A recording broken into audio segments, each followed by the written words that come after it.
प्रकार के परसेप्शन के साथ आम जन की मानसिकता उसके अनुरूप दिखाई दे,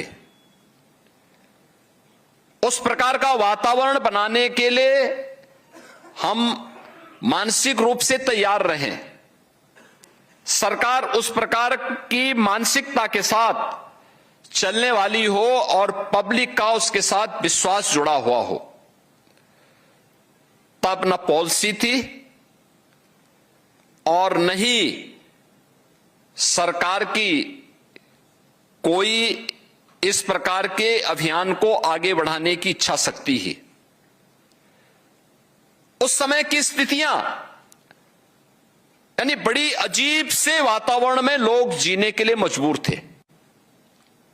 परिणाम क्या था?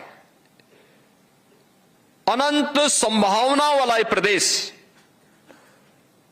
लोग आज भी मुझसे पूछते हैं, तमाम राजनयिक आते हैं,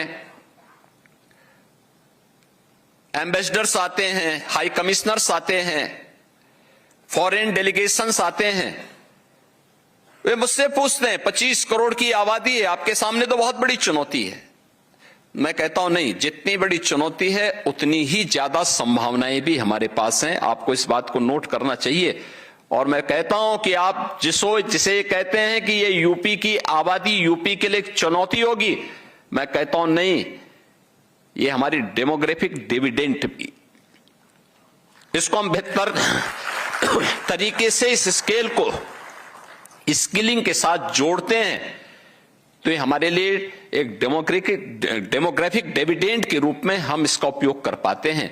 और मुझे प्रसन्नता है कि आज दुनिया की सबसे यंग वर्कफोर्स हमारे पास यूपी के पास मौजूद है, जो प्रतिभाशाली है, जो ऊर्जावान है।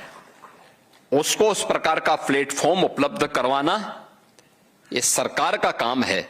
और मुझे प्रसन्नता है कि आज 24,000 से अधिक स्टार्टअप उस प्लेटफॉर्म के रूप में यूपी के इन युवाओं की उस ऊर्जा को, उस प्रतिभा को एक प्लेटफॉर्म देने को तैयार है। इसमें भी मुझे और प्रसन्नता है कि आधे स्टार्टअप का संचालन हमारी आधी आबादी महिलाओं के द्वारा किया जा रहा है।